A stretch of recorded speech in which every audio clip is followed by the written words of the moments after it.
Well, good morning, everybody, and thank you very much for attending this morning's meeting of the Children's Committee. And welcome to person in the public gallery and to the press. Hopefully our meeting won't take us too long today, but there are some substantive items on the agenda.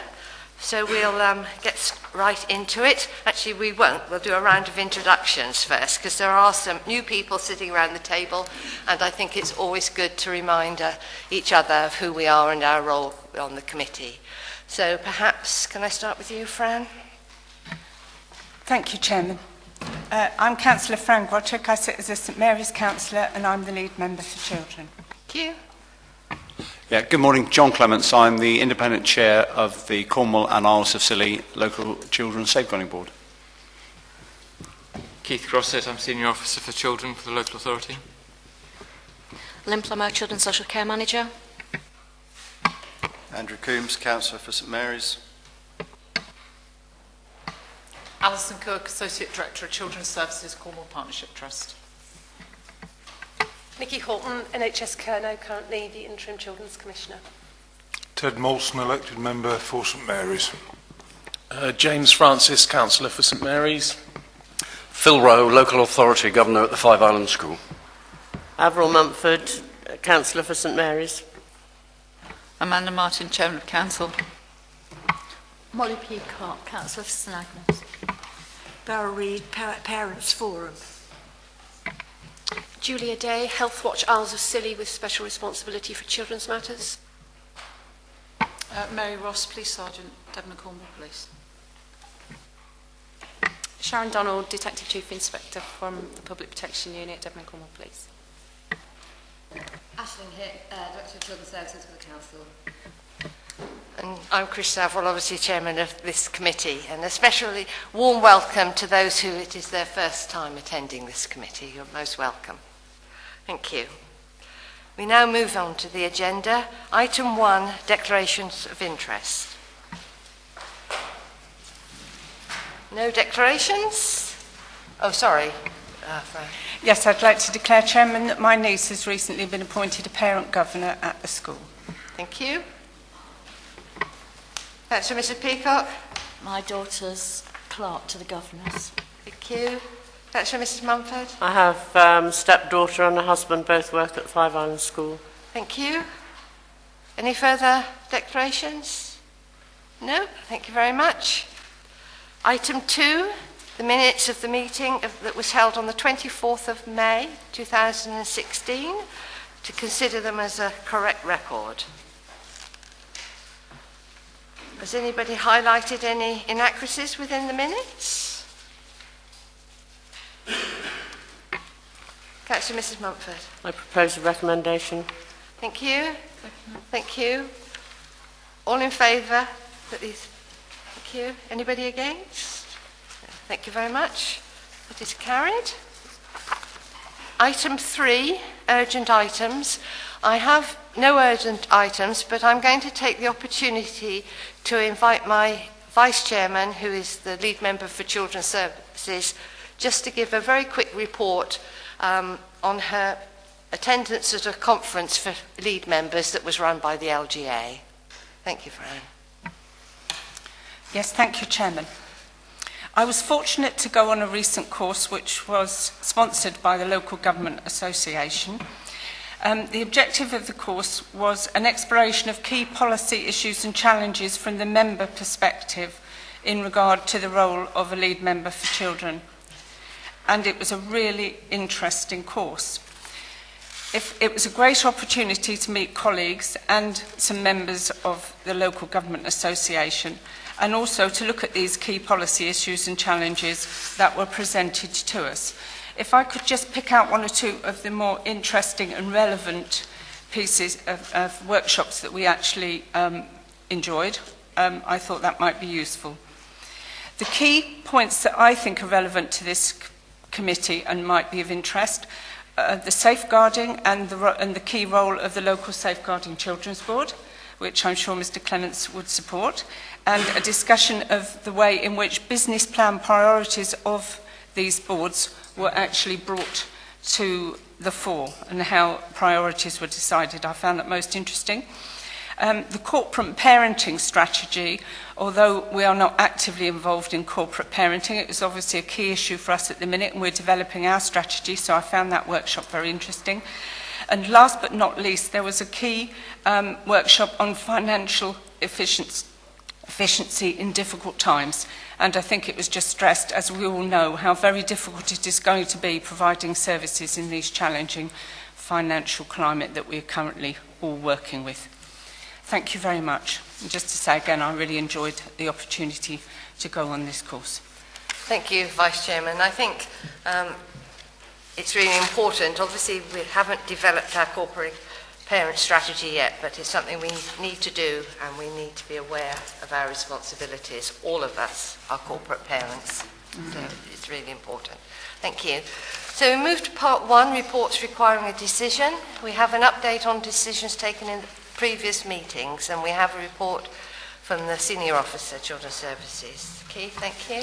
Thank you. So, as is usual, I review decisions made at the previous committee meeting and bring an update.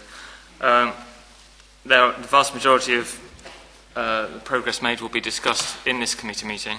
The one issue that is currently on hold is as a result of restructuring, we're still working on the autism strategy, as there's been some staffing changes as a result of savings cuts. Thank you.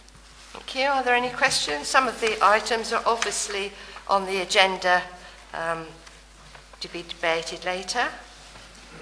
Anybody wish to raise anything? This is your opportunity. Sorry.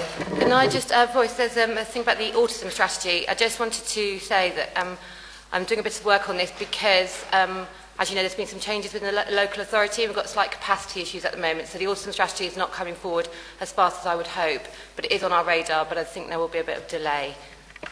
Thank you. Mrs. Day?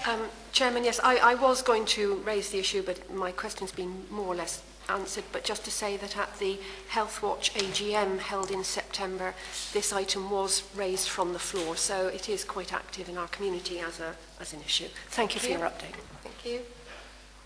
Any further comments? Is anybody willing to propose that we note the decisions made at the previous meeting? Thank you. Thank you. All in favour, please show. Excellent. Thank you.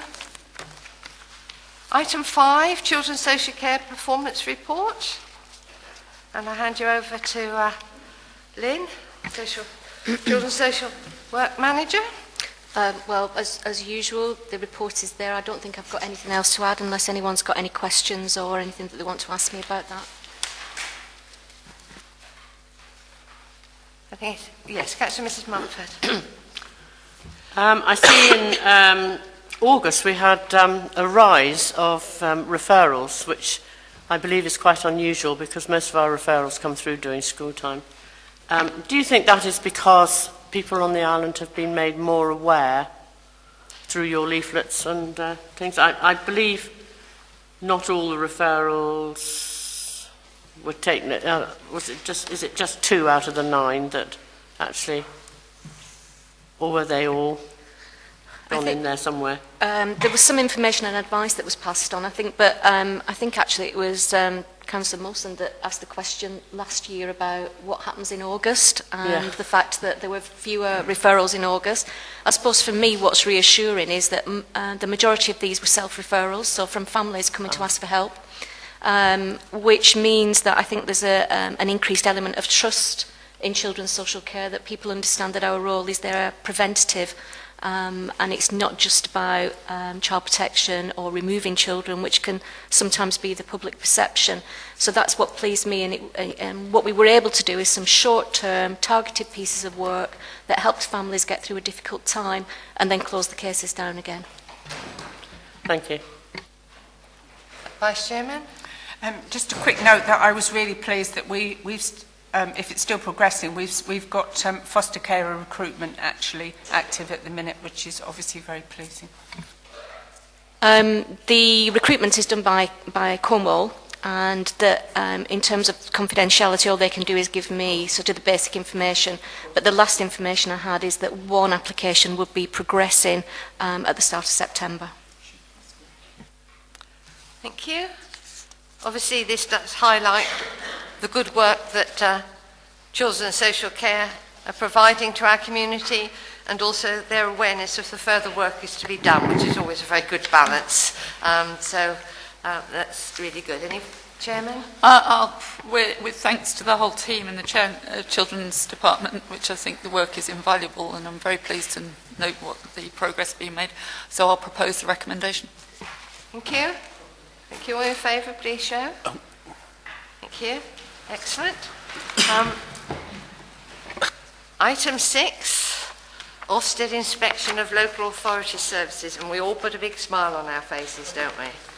This really is a good outcome for our local authority, and it's, I see it. Ashlyn's bagged this one to present. Carry on, Ashley. Well, Keith wrote the report, but he put my name on it, which is very, very kind of him, and I think this is why we do so well, because it's such a nice team. This is a really, really good result. As you know, the new single inspection framework is incredibly rigorous, and I know we got good last time under the old framework, but it's a completely different game now, and lots of local authorities which were rated as good have dropped by as many as 2 grades down to inadequate.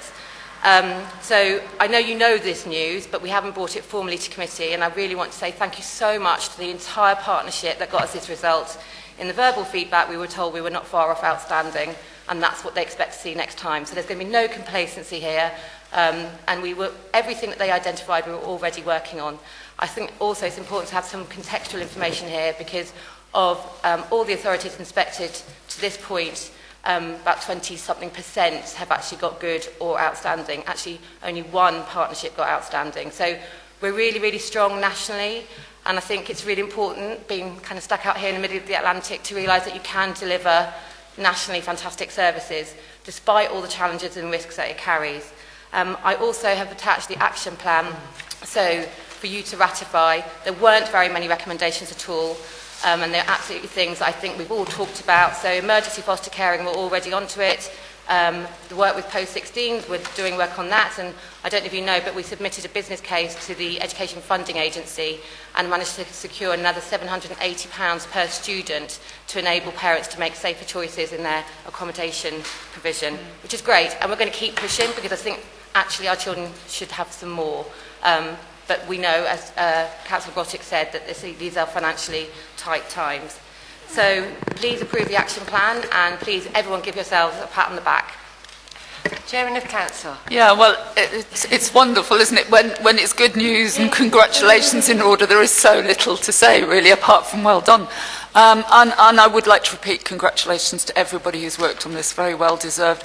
Particularly keen, as you know, it's always been a bugbear of mine, the post-16 arrangements, so I'm particularly delighted to see that, but I will propose 1 and 2, and thank you all very much. Thank you. James. Before I second the proposal of our chairman, I'd like to echo her sentiments, obviously, in achieving this good or better rating and the percentages involved. But I did have my light on just before the end of the last incident, and I don't think it's inappropriate to ask the question quickly now, because it's still appropriate within this agenda item. Are the statistics that of referrals that we looked at earlier, do we know in terms of per head of capita, on average, you know, the amount of referrals reported in other authorities? Are we similar to average? Are we better? Are we worse? Is there any detail on that? Lynn, are you able to answer? I can't answer it, but I can find out. Well, I can. Okay. Teamwork. Good. We are pretty much in line per capita about how many children you would expect to be in child protection or children in need plans. I think we are able to work with children at a lower level because of how the partnership is set up. So I think if you're in another local authority and you're a child dealing with some of the issues that we work with, you probably wouldn't get anywhere near some support services, because they're so kind of stressed out with care leavers, children leaving care, and kind of all the kind of financial issues. So currently, we are quite strong in the preventative work, and you probably wouldn't see that amount of work, and you wouldn't be able to see, because we've got such a stable workforce as well, with quite good caseloads, not small caseloads, but good caseloads. The quality of work we're able to do is very, very different from other local authorities as well. And there's a specific thing in there which is a bit I'm proudest of, which is about how social workers go to considerable lengths to keep families together. And we are able to keep focusing on those core social work values here, I think, because of how we're uniquely set up. And long may it continue. Thank you. Fine. So we're suggesting that the statistics are similar to average, but we identify more than other authorities would. So you could infer that it was perhaps less on average than other areas suffer from. We don't get the higher end needs because the intervention and early help work that is done, I think, is key to it, James. Sure. Okay, thank you. Thank you. Vice Chairman? Yeah, can I just quickly comment as well, which might be useful, that we do have a visitor population as well. So it again illustrates how very difficult sometimes it is for us, I would imagine, to extrapolate some of the data. Firstly, because the data's very, the small sizes of that we're dealing with, and secondly, I'm sure Lynn can perhaps tell us whether or not this would, make it quite difficult to evaluate sometimes. If you just look at the broad brush from an outside perspective and don't really understand exactly where we're going from. I agree, and it's really difficult for me to be able to give you specific information without that identifying particular cases, so I can't do that.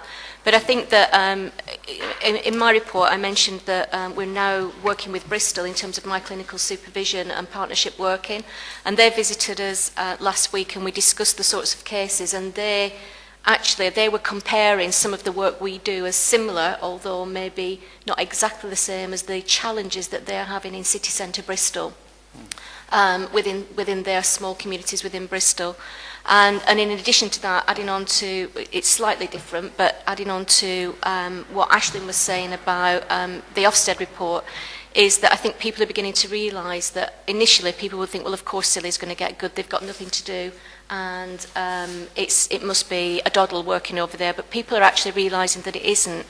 And on the basis of that, we've been asked to speak at the South West Performance Summit with all the South West local authorities about what does good look like and what was it that we were doing that helped us to get good in our Ofsted report, so that people can learn from us as well. Thank you. Did you want to come back? Well, I was just going to say, I understand that we obviously have undertaken training, and us councillors are having further training on some of the minutiae of what, goes into analysing these things. I would just like to say, if we're suggesting that there's certain referrals are associated with visitors, then obviously that is incredibly difficult for the authority to deal with, because even trying to investigate or look into it within, a matter of days, no doubt people have left. And also very, very hard to get to the bottom of whether or not there was actually a case at all. I think one thing I would like to see, I know you've suggested and we're all aware that we can't discuss the ins and outs of certain individual cases. Certainly, I assume, not mentioning names. But is there any way of, within the training that's going to come up with councillors, to identify certain examples, perhaps, of what we are dealing with on Scilly and the severities of, without mentioning names and, highlighting any particular cases? What you can assume is that every kind of case that you'd work in any social work department has been presented before us in children's social care. But the issue we have here is a community that believes life is brilliant here for children, and it's idyllic, and they're safe, aren't they? And why do you even need social workers? Because that's what we market, and that's what it looks like. And the majority of children do have a really lovely life here.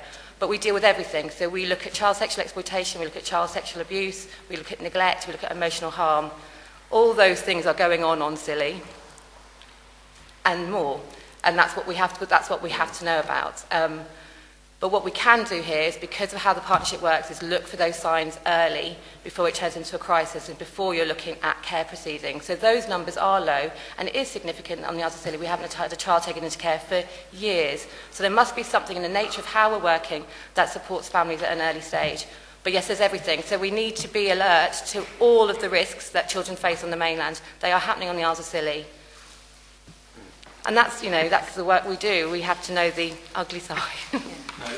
I fully understand that, but that's why perhaps I was looking for any possibility of examples, because exactly as you say, we all look at our community, we all have great faith that it is a wonderful place for children. I certainly know that mine love living here. Yeah, I hope so. That's all.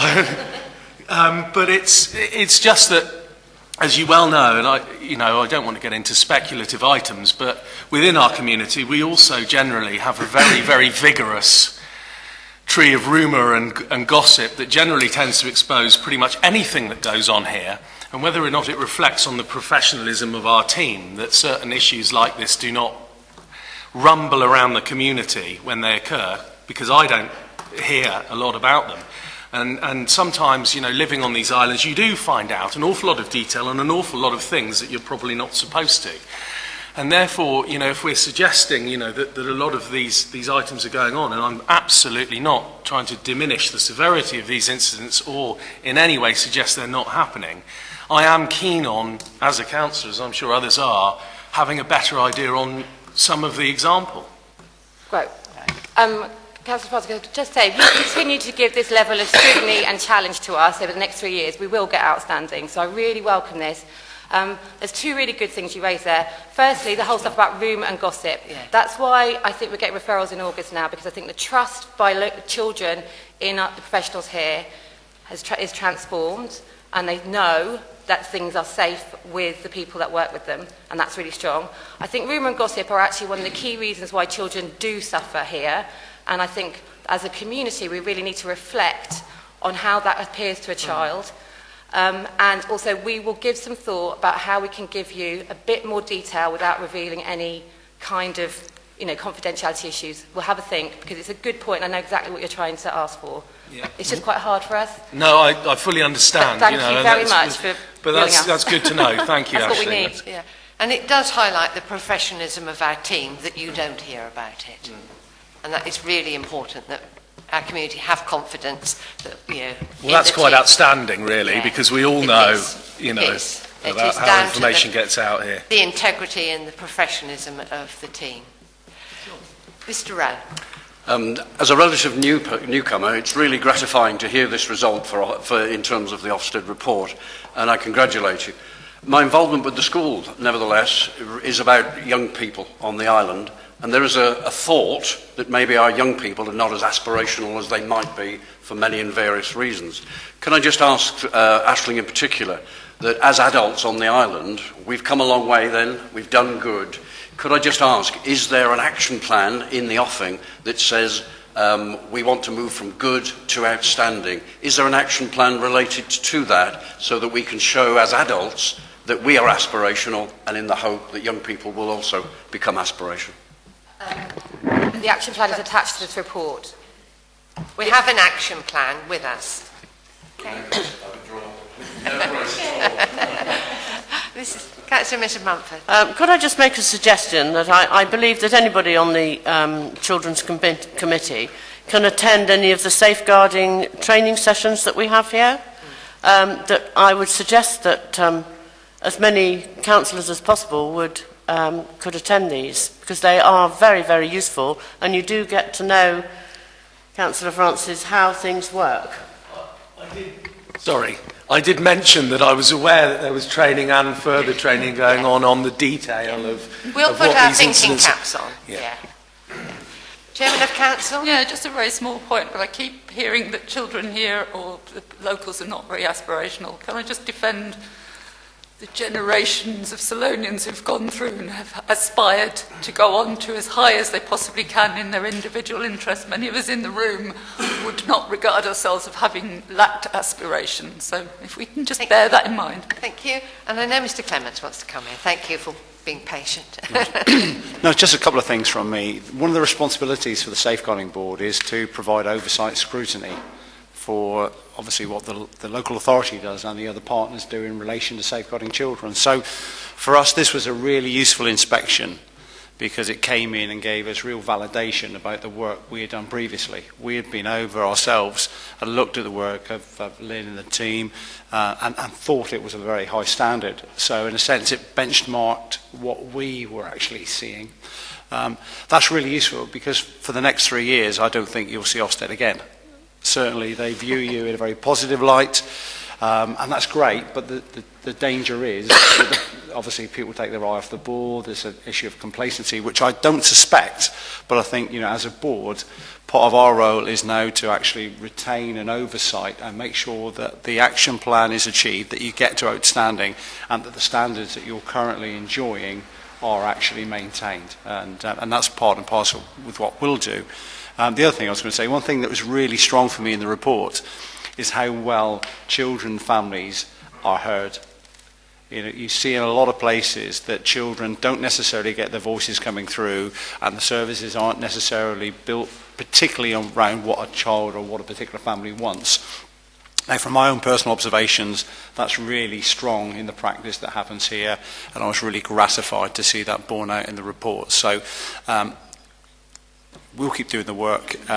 We'll love to see it maintained at this level, but again, from us and the board, congratulations, really good achievement, so thank you. Thank you. Any further comments? Before I take the vote, because both recommendations have been proposed and seconded, I would like just to ask, are there any questions around the action plan? Because that's an important part of the report. There are very few actions, but they do need to be taken forward. I've highlighted the CAMS transformation work and greater commitment from CAMS, but I'm hoping we're going to hear a little bit more about that later on in the agenda, because we are aware that this is quite significant. The need of CAMS, certainly at the lower levels, are quite significant on the island, so it is a really important part of the work. Are there any questions? No? In which case, then, I would just like, from the chair, publicly, I have personally, obviously, previously, also to congratulate the team. I know they will not be complacent. They are totally committed to the work that they do, and they certainly have my respect for all that they do. So, well done to you all. And having debated that really good bit of news, and before we move on to the next, I'm going to introduce Jay. Sorry. Oh, sorry. Can we have a vote, please? That we accept the recommendation. Thank you. And I would like to introduce Jane Foster to the meeting. Welcome, Jane. Would you like just to say a few words of your role within the authority? Yes, first of all, my apologies for being late, which was a bit of a misunderstanding and lack of phone signal. I'm Jane Foster, and I'm the Local Authority Designated Officer for the Isles of Scilly. Various people have known me in various capacities around the table over the years, and my background has been, since I left the island some 10 or more years ago, as that I worked for Triborough Children's Services, where I was the Local Authority Designated Officer for about 8 years. I've recently left that role, but still have some supervision from there for this particular piece of work. And my background now particularly is on creating safe organisations and working to manage allegations against adults who work with children. Thanks. Welcome, Jane, and it's nice to have you here. Thank you. And we now move on to item 7, which is the CAMS Local Transformation Plan Interim Progress Report. And Nikki Hatton will introduce. Welcome, Nikki. Well, this report has been put together by Mark Rundle, who's leading on the CAMS Transformation Plan for NHS Kernow, and Catherine Hudson, who's the Director of Integrated Commissioning for NHS Kernow. I think you'll find it's a pretty comprehensive report as to where we're actually up to, and contains most of the information that you probably require. Mark has been working closely with Aisling. I know he's had conversations with you, Aisling, around the priorities that you have over here.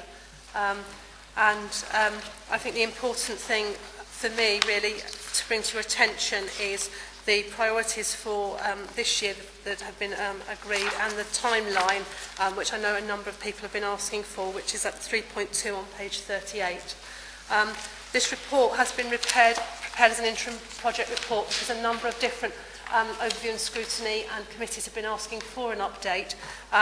There have already been a number of comments, and those have been taken on board, and it is actually being rewritten so that there will be a further update should you require it. Thank you very much. Does anybody, Councillor Wilson? Yeah, it's a bugbear of mine is the fact that we've not yet got a place of safety for children. I still can't find it in this report as well. One of the few places of safety that we have on the islands is a police cells, which is totally inappropriate for mental health issues, and I'm quite sure the police sergeant would agree with that. I just wondered how much progress has been made in that direction. So, yeah, so we have, we won't be able to do a place of safety as it's recognised officially. What we have for adults is a safe place at the hospital, because the decision it has been by medical professionals that the most important thing, if people are experiencing a mental health crisis, is to get that individual to the mainland where they can get the proper services. That's the most appropriate thing to do. So we have a safe place so that if there are weather issues, and you can't go on the boat because it's too stormy, there is somewhere that somebody can be held safely and with dignity while we organise transport, but it's for a very short period of time. We're now looking about what we can do for young people in that situation. It's quite tricky because the hospital actually isn't set up for paediatric care. Children, physiologically and in all sorts of reasons, have completely different needs and can fall off a cliff much more quickly. So we never have a child in the hospital for more than 4 hours, regardless of the physical or mental health issue. So we're trying to work through some of the governance around that and the practicalities, because exactly the same thing could happen for a young person, and it could be, we know that in the winter it could be 48 hours before the sea was fit enough to travel. We're trying to work through it and talking to our partners about how we can work pragmatically. It works very well for adults at the moment. There's a whole rota, a whole set of training that's been done. We are basically in the world of kind of governance here more than anything else. Yeah, I appreciate exactly what you're saying, but we would never. We've never put a child in a police cell while we bring them together. But nevertheless, we have significant mental health issues with children over here, as been highlighted by other reports that this committee has had, and I would strongly urge that we get a designated place of safety for children as soon as we possibly can. I'll pass it on. Thank you, Ted. Thank you. Are there any other comments? Mrs. Day? Yeah, Chairman, just a comment actually. In August, Health Watch Isles of Scilly had its first meeting with our local youth MPs, and a very interesting and entertaining hour it was. Very articulate young people, and the subject that they were most articulate about, most concerned about, was mental health issues and well-being on the islands. Health Watch is hoping to work more closely through the school council with children this year. We have taken up the Get Your Rights toolkit, which has been developed by the Council for Disabled Children, and we're seeking an opportunity to present that to the school council in the hope that they can take it back to their peers, and we will offer them support if they wish to do that. But this was the subject that our young people wanted to talk to us about. Thank you. Alison. Thank you. I'd be very interested to talk to you about that, because I'm sure it was quite entertaining. Young people are always very forthright in their views, which is actually what you need. Myself and Aisling and the CAM service have been working together to a new model which does fit in very much with what we've been talking earlier about the early help. It's what we calling this Bloom model, which Bloom doesn't mean anything, it's just a name indicating that it's about how you reach and help people very early on when they've got emotional health difficulties rather than when they've got mental health difficulties. There is some more work to do, but it has started off very well, hasn't it, Ashley? It's developing well. That's absolutely, and the work we're doing with the provider, we have got an enhanced service on the islands. We've got a practitioner who's very strong, and there are fortnightly meetings of professionals around making referrals to children who are experiencing early signs of emotional difficulties. But I think what I'm not clear on, because we put Bloom in as a project in the CAMS transformation plan to fund that shared resource, because obviously if we're going to encourage more and more professionals to take on this role, they're going to need some kind of coordination support. So what I still can't see in this report is where is the Council of the Isles of Scilly's project. Yeah. So what's happened? because we aren't accessing we put in a bid ages ago. It's quite small amounts of money. The council is paying for the enhanced service currently, and is paying for the coordination of the entire partnership. And I think if this was an injection of new money, I think that should be supporting this service. I have to say I was very disappointed with this report. There was no reference to the Isles of Scilly. We put in a bid for 70,000 and we are, as Ashley said, we are paying for the worker where it is a commission service. And also I was really disappointed that only 75 million was transferred to the clinical issue group to invest in frontline services out of 143 million. Surely the majority should have been invested into frontline services because that is where you will see the outcomes. And I do ask, have any of our team had training? Because there's quite a talk about training here. Have we been included in that or not? No? Not currently. No. I've been asking for it for a long time. Yeah. All I was going to say is that I recognise the difficulty you're in, and we are about, poor Nicky hasn't been as involved as Mark is, so we are now about to work on the plans for the next round, which is from April, so we do need to make sure that we lobby to put that in, because I understand that, well, I suppose we're sharing the difficulties really, aren't we? And I've certainly got those points that I will be taking back and what you've raised to ensure that and make sure there is an answer for your next meeting. Thank you very much. That you get an update from that around that, so I'll make sure that you get that as an update as a follow-on from. And obviously it's part of the post-Ofsted action plan as well. Course. It's highlighted there, so yes. It is a significant area, and we will expect to have a report at this committee at the next meeting. Yeah, that's fine. And like I said, there have already been comments already made around the report, but it's already been presented. So that, as soon as that's been rewritten, I'll ensure that you get a copy of that as well. But certainly the points that you've raised this morning, I'll ensure that you get an update for the next meeting. Okay. And I think also in terms of understanding why it was that we felt we had significant levels of emotional health issues on the islands, we're looking at doing the PASS survey, which is an emotional health survey of children. So we've got some benchmarks. And also, Lynn's been having conversations with Bristol University about doing a piece of research to understand what are the conditions or environmental factors may be on an island that contribute to this and how can we combat it. And so obviously funding both of those things and the capacity to run both of those things is an issue, but I think it's an important piece of work to do. Yeah. So the more we understand why, the better we can deal with it when it happens. Yeah, that's fine. Thank you. Sorry, Mrs. Reid, you've been waiting. That's okay.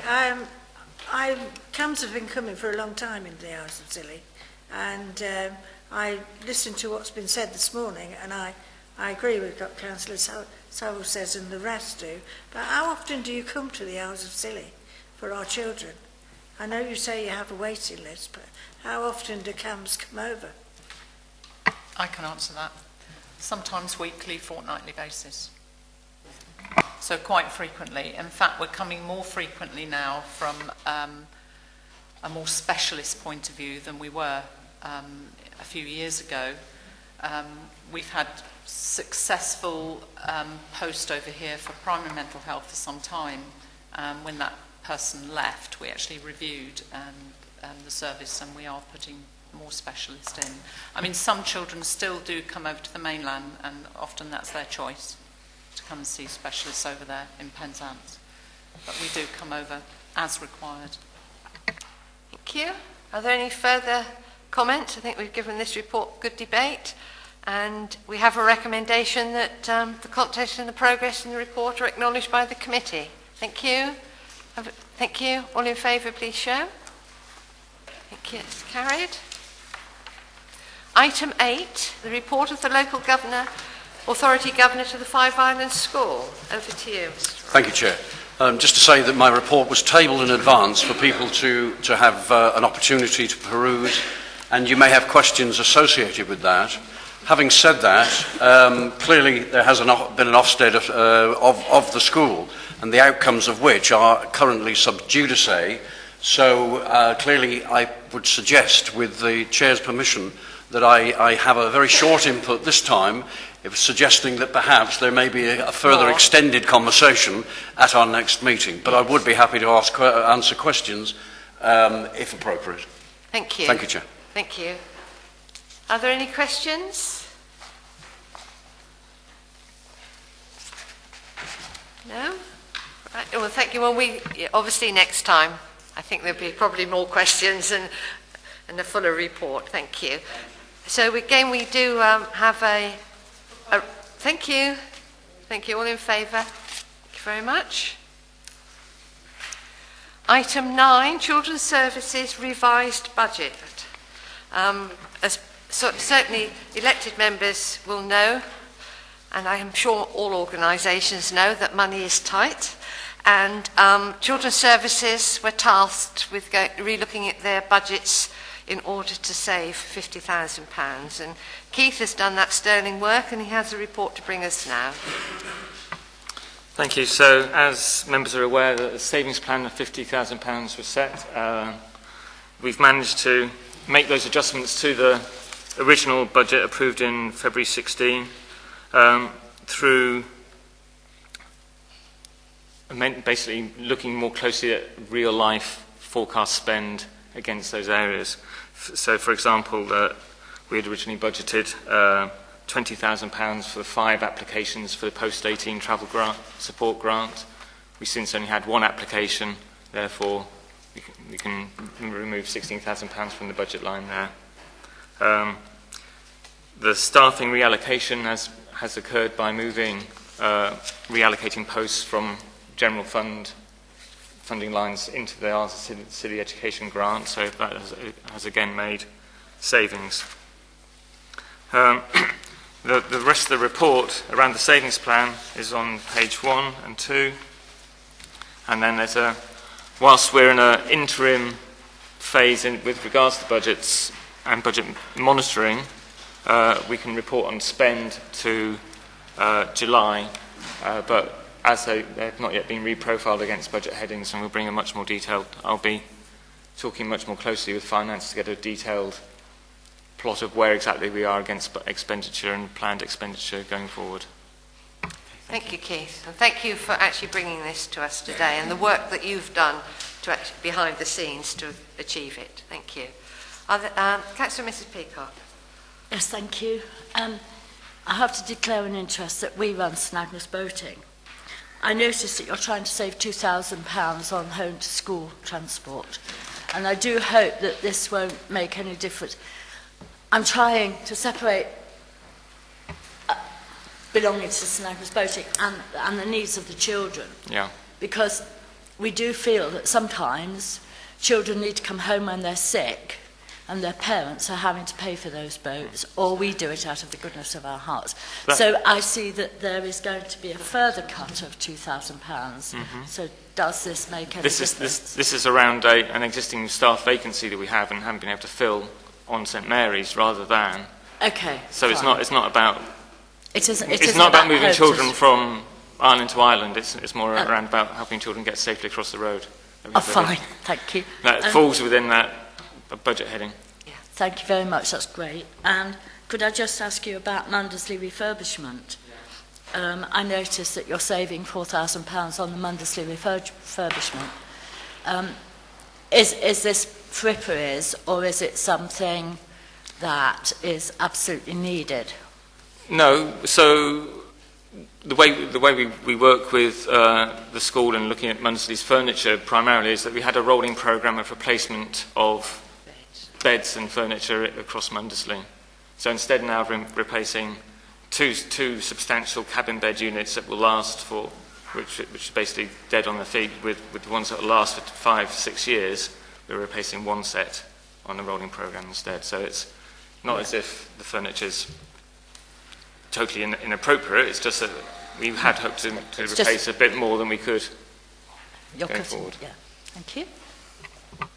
Maybe it would be appropriate to actually say at this stage that the new heating system was installed within Mundersley. It's certainly within time, so there was no need to boat the children, which was good, and hopefully within budget, but I'm not sure about that one. Yeah, close enough. Well, that's good. So that work was done throughout the summer holiday, so that's a good achievement. Are there any further comments on this report? No? Well, we have 2 recommendations: that members ratify the changes to the budget approved, and that members note the current spend. Thank you.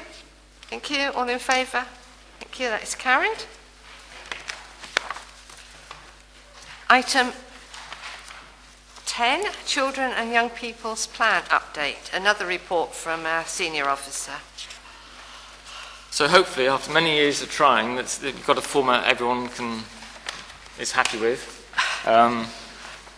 So the monitoring plan, again, is currently as reported.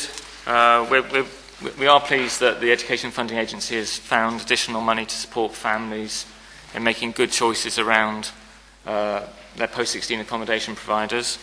We're still struggling or working on developing efficient pathways for families to get their host families DBS checked on the mainland.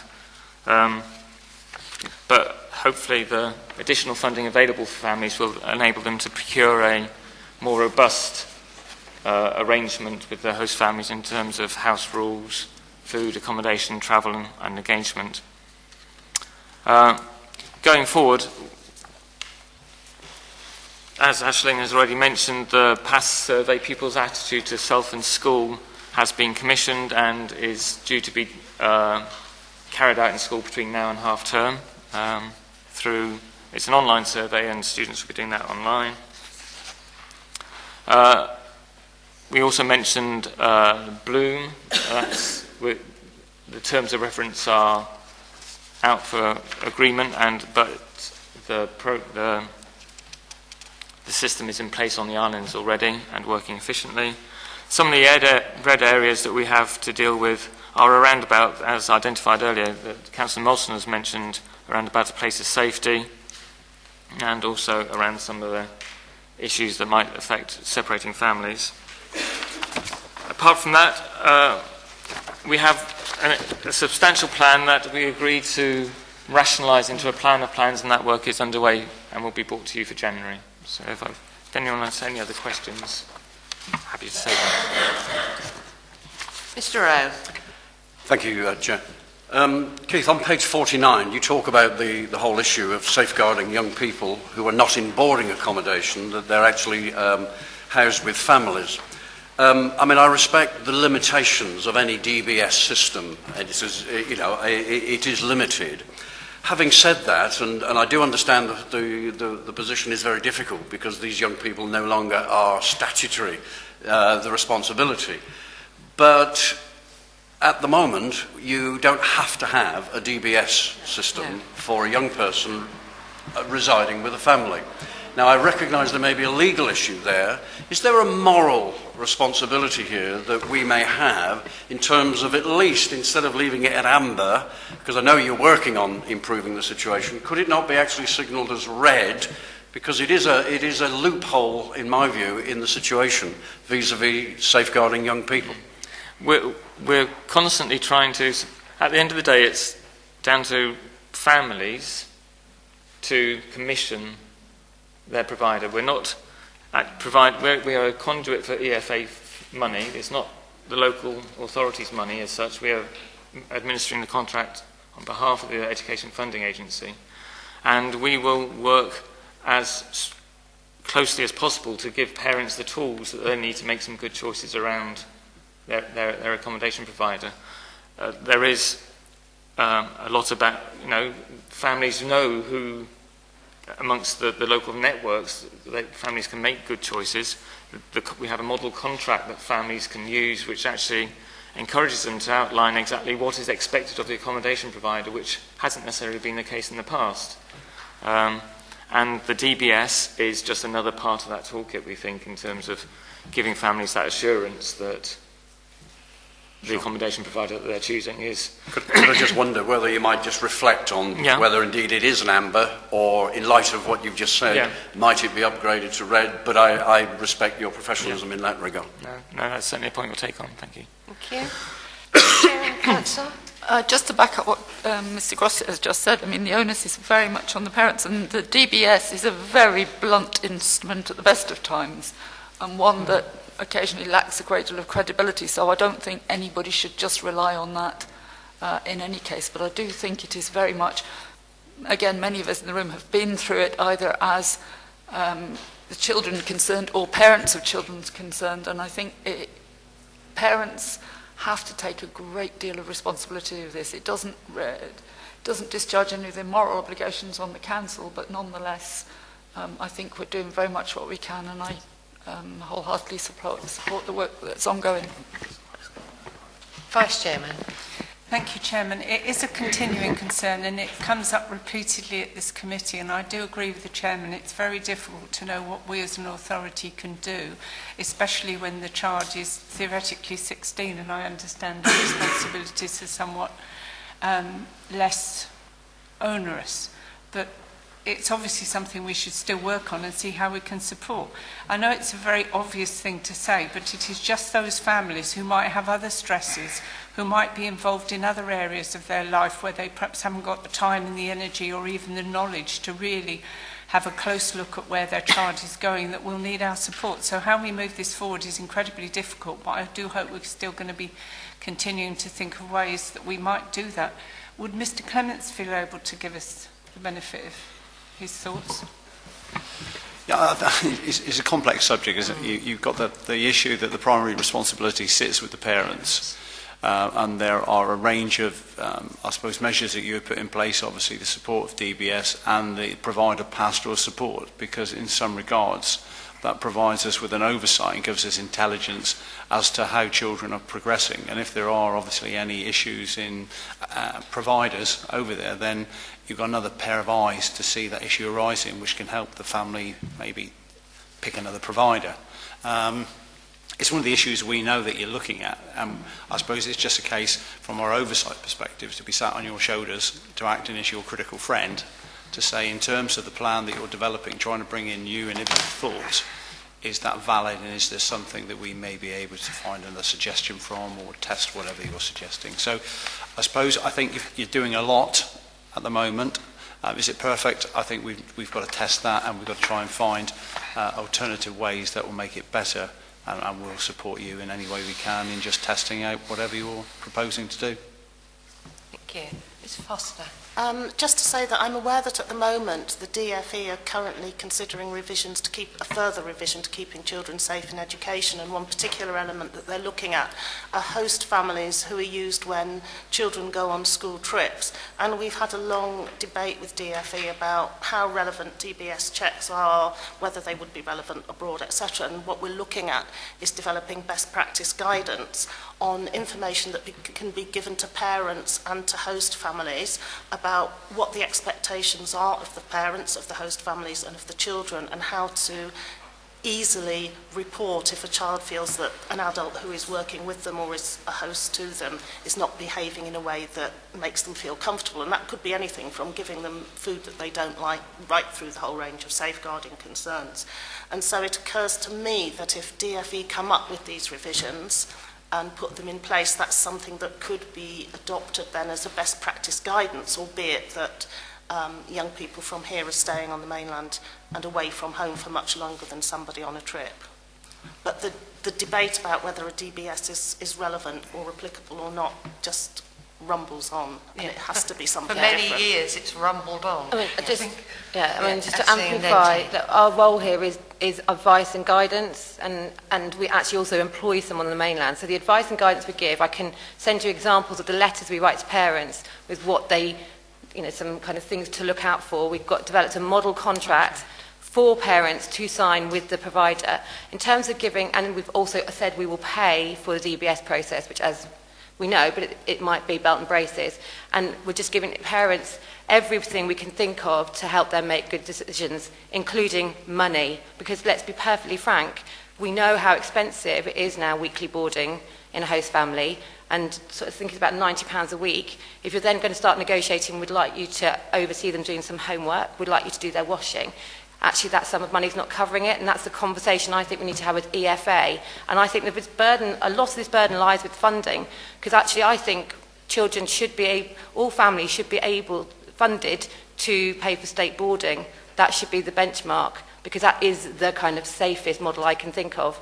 But that's the bit I think we can do as a local authorities, keep driving that, keep providing advice and guidance, and keep raising awareness amongst parents about the difficult questions you need to ask people when you're placing your child with them for 2 years, and not just assume because you've known them forever that it's all going to be okay, because we know historically that's not the case. Thank you. Can I take Councillor Molson? He's been waiting a long time. My issue really is around page 61. Oh, well, that's a different issue, I can hang on to that. Sorry, Mr. Rowe. Just one concluding comment, Chairman, and this is with my cup half full on this occasion. As a governor, I've been doing some work about the quality of careers education, and implicit in that is the whole issue of transition into post-16 and so on. May I just mention in dispatches, I think 2 people, Marie Wilton and Tim Moody, both who I think are employed by the authority, who are doing sterling work in terms of the transition and the quality of care, well-being, safeguarding and placement. Those 2 people seem to be doing a first-class job, and I do respect everybody's comments about the shortcomings of DBS, but I just felt it was a moral issue. Thank you. And of course our police partners do an awful lot of work with preparing our children to go to the mainland as well. So, it is a partnership. I think all the partners around this room are aware of the issues and are working towards keeping our children as safe as possible. Ashley, did you want to come in there? I just also want to say that this is all in the action plan, because we're also talking about doing further work with Cornwall Council about how we can link our children to some of the youth provision that's there. It's all in there, and I think what we've got to remember is that we mustn't overload this whole thing with even more anxiety than we seem to already. It's actually meant to be exciting going off to the mainland. And I think most of the children see it that way, don't they? It's only the adults that have... Did you want to come in on this subject? Can I just offer some reassurance as well that Councillor Grottick mentioned most vulnerable children. Where children are vulnerable, where they're subject to children in need, then we would support the families to make sure that provision is appropriate, and we would continue to keep the case open and make sure that the local authority of the area in which they're placed knows that they're a vulnerable child. So in terms of those most vulnerable children, we do go above and beyond what might normally be done for those more resilient children. Thank you. Does anybody else wish to make a comment on this item on the Children and Young People's Plan, or can I go to Ted, who's obviously going to change the subject? Carry on. Yeah, I've got very significant concerns about the substance and alcohol misuse that is highlighted on page 61. There appears to be very little being done about it, I'll be quite frank with you. It's all on Redder Park Mamba, and that's only continue universal delivery of positive approaches. We do have massive problems on the islands as far as alcohol and substance misuse is concerned, and prevention at an early age would then mitigate some of the problems that we're experiencing now. I think our new police sergeant is doing sterling work on this as far as I'm aware, and I think would support any sort of intervention that we could do at an early age to prevent rather than cure. Thank you, and I'm aware that Children's Services and Mrs Ross are working together on very well on a lot of issues around Children's Services, which is really encouraging. But thank you for that, Ted. It is, yes, prevention is always better than cure. Can I just ask Keith if there's any progress on that whatsoever, or he'd like to make comments, because it does appear on the surface that there's not a lot going on. Well, the red is against each action, yeah. So we haven't got on to collecting the data in terms of alcohol use on the islands, but we have a good network or understanding of what is actually happening between police and social care and our youth workers, that short of coming up with a tally chart, we haven't actually moved on to data collection, but we do have the intelligence locally. We do have a universal youth offer that talks to young people through various ways, through Youth Hub, through 999 Week, through the citizenship programme, through the schools PHC programme, that talks to young people about the risks of substance misuse. So I don't think it's quite as bleak as it appears on the sheet. And at the end of the day, there is a parental role as well in ensuring that your child is is accounted for, has strong sort of ground rules, and you parents know where their young person is at 2 o'clock on a Friday night. And the delivery of their support under the age of 18 and, you know, educating them about substance misuse, alcohol, etc. I would emphasise, and I think a similar point was made in the last, agenda item, accountability and responsibility cannot be burdened on our officers and the councillors, in fact. The council itself, there are significant issues with accountability and responsibility of parents, families, and the individuals themselves once they go past that sort of golden mark of 18. That we do need to be very aware of that. We're in danger of a lot of finger pointing at various areas of, our provision and the community, when indeed, something we've lost, I think, nationally is accountability and responsibility, and it needs to come back in spades, I think. Thank you. I agree. Mrs. Day, did you want to speak to this item or a different one? No, I've got another one. Right. So we're Councillor Mrs. Peacock, if you raise what. Yes, on page 55, it's about establishing e-safety awareness sessions for parents. I noticed that it's to be included in a community safety day. Can you please tell me if there are any other sessions for parents or for grandparents? Because I get increasingly concerned about stuff that is coming up on children's computers, even though they've got parental controls on. Maybe I'm old-fashioned, but the stuff that is coming up is certainly something that I don't agree with. Thank you. So we've just done a booklet called Keeping Children Safe, which includes lots of information about all sorts of things, and it's all the information in one leaflet, so you're not picking up a specialist thing saying, my child is drinking, what do I do? It's a broad brush thing about looking after your children. So there's stuff about water safety, e-safety and so on. We have had on the back burner, and to be honest, a bit like alcohol services, some of these things are red because we can't get it all done, and I think we've been slightly over-ambitious, as Ted suggested we might be when we first wrote the plan. We do have this Community Safety Day on our horizon about basically bringing some real expert speakers on things like child sexual exploitation and how it is, in practical terms, how it is you can go into a child's Xbox and work out what they're doing. Because I think that's the thing, none of us have a clue. We don't know how to search their history. They're always one step ahead of us. What are the sensible conversations you can have with a child? And at what point do you let your child go? Because at some point, they have to be trusted. So those practical tips, we keep meaning to do it. I just need to find someone who'll organise it. But it's a brilliant idea, Molly, and we'll put it back up the agenda. And I think also, on teenage substance misuse, I think we're getting more and more intelligence now, and we're going to put our heads together, because this is part of the whole CSE action plan, put our heads together and think, what is it that we can do to help children make safe choices? Is the quality of their education around substance misuse, is it up to date? Is it modern? Does it actually motivate them? Are we just telling them off rather than getting alongside them? So we're going to think about how to tackle it.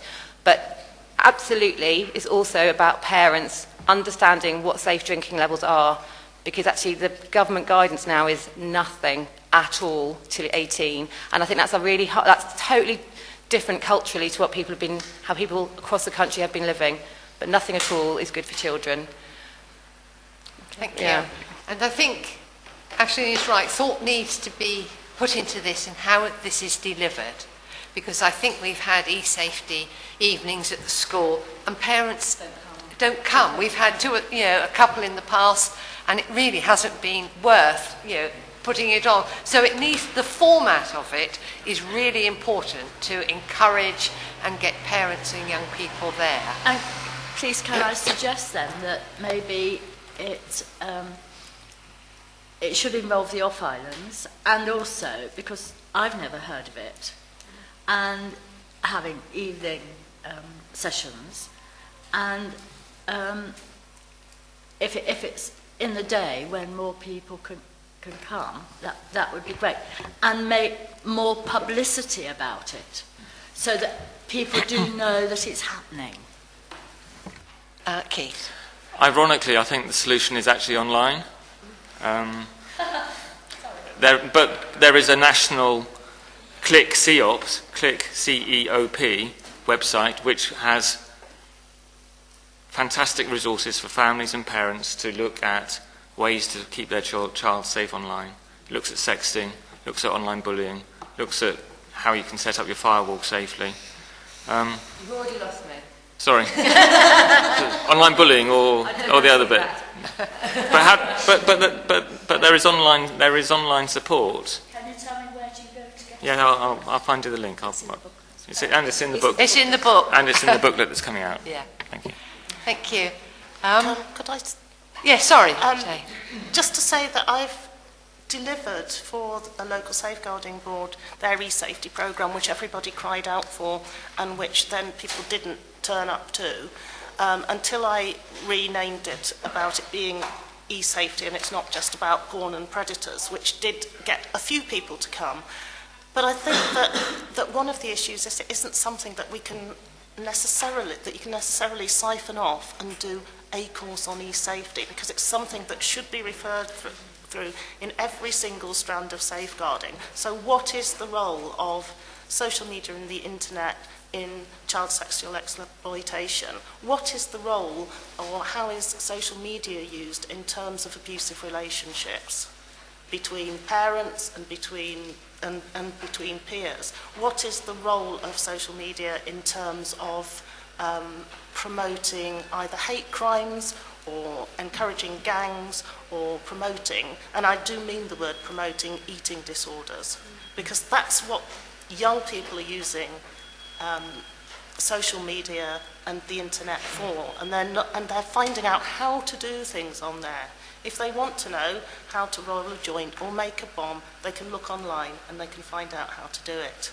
And I think all of us are just, anybody over the age of about 30 is just way out of line with what is going on. And one way of doing it is getting a young person to try and deliver some of it and saying, this is what we are doing.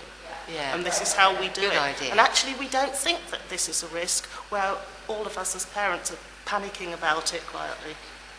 Thank you. You want to come back?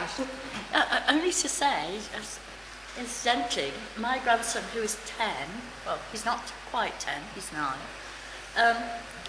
he asked for some ingredients to put into a bottle, and he actually wanted to go outside and light it off and set it off.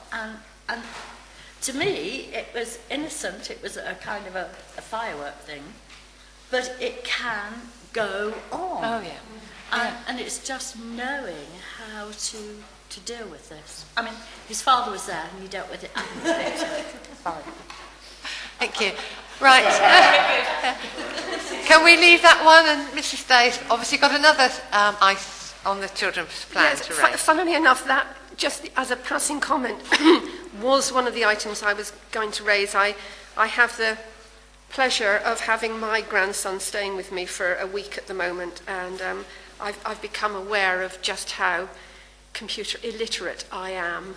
And I think the other thing I would say in passing is, if you just bear grandparents in mind whenever you're doing things around safety or anything else, often children, young people will confide in their grandparents when they won't confide in their parents. And I think we should see grandparents as really important people. I think I'm a very important person in my grandson's life. Right, but moving on to that, there were a couple of things I just wanted to use the plan as an opportunity to bring up. Healthwatch did actually produce a report to be circulated with this agenda, and it's been missed. I will get it circulated to all the attendees just so that you know what we're doing. But a couple of things that might be useful to point out. Page 66, children and young people have equitable access to health and well-being services. I would just like to point out that in our report we do mention the work we're doing on off-island travel costs. The Healthwatch case that the high cost of boating specials falls within the healthcare travel cost scheme has been accepted by NHS Kernow. We appreciate that under current rules there's no new funding. It will have to be found from within existing funding, but nonetheless it is a right and that has been accepted. And I would like, in the context of page 56, to point out that for off-island patients, they have a right to apply for healthcare travel costs, even if that care, that specialist care, is being provided at our local health centre. It's not just about travel to the mainland. So I think that that's worthy of note, and it's certainly a very hot topic at Health Watch. And the other thing I wanted to bring up, I'm using page 62 as an excuse to do this. It's the middle box, effective universal sexual health services. And in the fourth column, it talks about continued universal and targeted outreach regarding alcohol, substance misuse, and risky sexual behaviour. I'd just like to refer back to the SHU survey, which I think was done over 12 months ago now. And for sure, all of those topics were raised in there. But in fact, from the students' point of view, the top issues listed in order were sexually transmitted diseases, becoming a parent before I'm ready, gambling, and then drugs. So first of all, to say, it would seem that the children see substance misuse as lower down on their issues, but gambling stood out, and I see no mention anywhere in this report about gambling. I have no way of knowing, because we've only been given the headline results from that survey. I've no way of knowing whether the children are referring to concerns about their own gambling or maybe parental gambling, but it was the third most important topic to them. So I simply raise that using this plan as an excuse to do so. It would be interesting to have at some point a report about the SHU survey brought to this committee, actually. I think they're in the process of doing, my understanding, that there is another one being done. So the one, is there not, Lynn? It's the school do it, actually. And Yeah. yeah, we need to track down exactly the report other people are referring to. Yes, yeah. Any, Chairman? Yeah, just to make a comment endorsing what Mrs. Day has just been saying. We have flagged up several times that gambling, particularly amongst the young, but also amongst the adults, needs to be taken just as seriously an addiction as alcoholism or drugs misuse. When I've sat on various LGA boards, gambling has always come up as one of the key concerns. Amongst the young, it ties in again with the social pressure via the internet. I've been quite horrified to hear of, even locally, how much gambling is going on with under 18s via their different mobile phones of different sorts. Sometimes it appears to start quite innocuously by betting on football results and things like that, but it very soon gets out of hand, and I think anything we can do to work on that, we really do have a moral duty to do as soon as possible. It's all around the e-safety, and it's all encompassing, really. Councillor Milsom? Yeah, I fully concur with what Councillor Martin's just said, but I think it is potentially a more national style problem than only a local style problem, is the fact that every time you turn the television on you see adverts for betting websites. Yeah. And it appears that it is a socially accepted pastime. It's not just one or two adverts that you see, it's every time you switch the television on. Now I think we can note what we're saying, however I think it is like trying to push water uphill, I'll be quite frank with you at the moment, with the way that things are going within society. Thank you. Councillor Mrs. I'll come back to you. Councillor Mrs. Mumford? Yes, I'd just like to say that we've got the National Lottery in our shop, and apart from the times when perhaps a child has just become 16, they might come down and buy a ticket. But after that, I can't think of anybody under 18 that plays the lottery regularly. and we actually do keep an eye on it. I have an adult that loves to play, but there isn't a lot that we can... I actually phoned the National Lottery to find out what we're very conscious of not letting anybody under 16 play, but when you get an adult that plays a lot, this is not really for this committee, but there is not a lot you can do. That's the front. Well, I just think that I totally agree with Councillor Molson in that, you know, it's clear that Betway, Bet360, all of these things are all over the television all the time. But I think we're back to our old friend accountability again.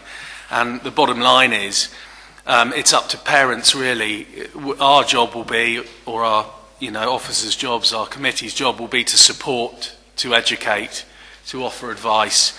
At the end of the day, it will be the accountability of parents to make sure that those that are under the age and not able to do this sort of thing don't have the access to funds to be able to put through these things, do not have these apps on their phones and so on. It does have an onus of accountability again, without a doubt. It does. Yeah. Mrs. Day? Chairman, thank you. Yes, just to come back, I think that I would assume that, I think that that's the dangerous thing, I would assume that when they're talking about gambling, it will almost certainly be something that they are doing online, on their tablets, on their mobile phones.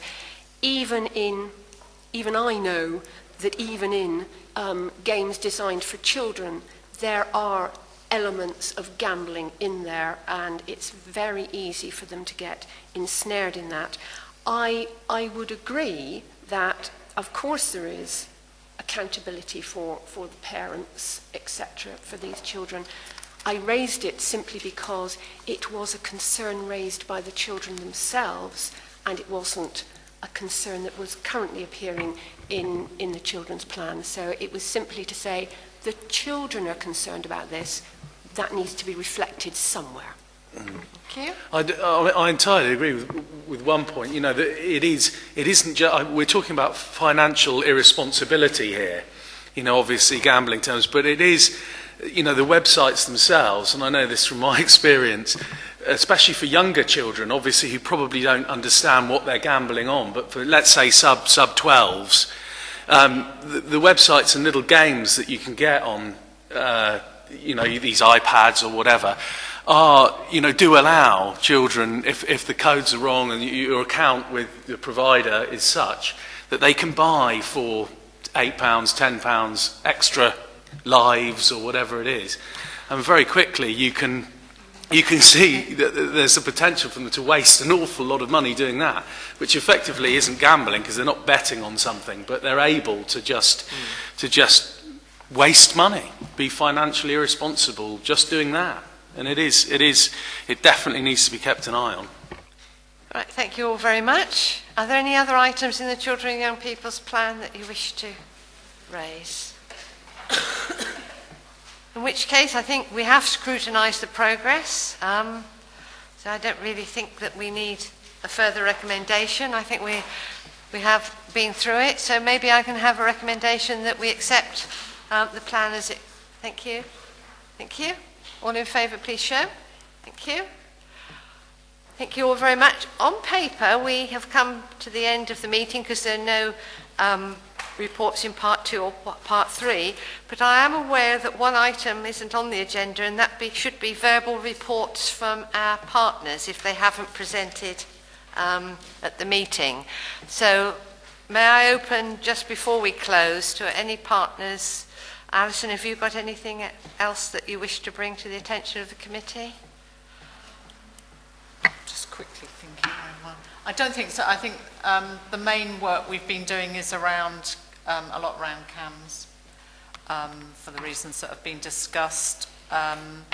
Generally, we are going to be working with the Isles of Scilly Council and Cornwall Council around different commissioning arrangements looking forward to the end of our contract. So we're starting some of the negotiations around that. So it's going to be lots of inward looking at all of our services. Yeah. Thank you very much. Nikki, I presume that your papers present, yes. Mr. Rowe, do you wish to add anything? Mrs. Foster, do you wish to add? No. Our police sergeant has been sitting very quiet throughout the meeting. Would you like to? Yeah, I'd just like to say it's a privilege to be here on the House of City as the sergeant and to serve in the community, working with partners and the community to make it a safer place where our children can be safe and fulfilled and go on and aspire to great things. You know, my children have only got 7 years here at primary school and they've gone on to good things and been good contributing members of society. I don't think that I see here from everybody, you know, that's working towards that. So, I'd say thank you very much for your support, councillors, and for the partners that are here in, going forward to accomplish great things. The Community Safety Partnership obviously feeds into this, and that will be coming to the fore again, I think. Yes. Social work managers doing that. Yeah. So thank you very much. Thank you very much. Do you wish to add anything? Just a small thing really. I spent yesterday sort of meeting social work colleagues and with the police team as well. And just to reiterate what Mary said, really, there's some really good work ongoing. I think for me, just picking up some of the key things, it's around that prevention and education and talked about it in the action plan around the online safety and drugs misuse and wellbeing of children. There's a lot of speakers I'm aware of, and myself and Ashley spoke yesterday about potentially bringing in some training. Thank you. Yeah. Something that we can talk about. Yeah, outside.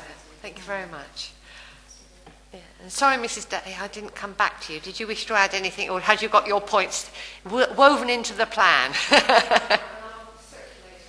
Yes. Thank you very much. Well, I think that does bring us to the end of the meeting. So thank you all very much for your input and your time this morning. Thank you.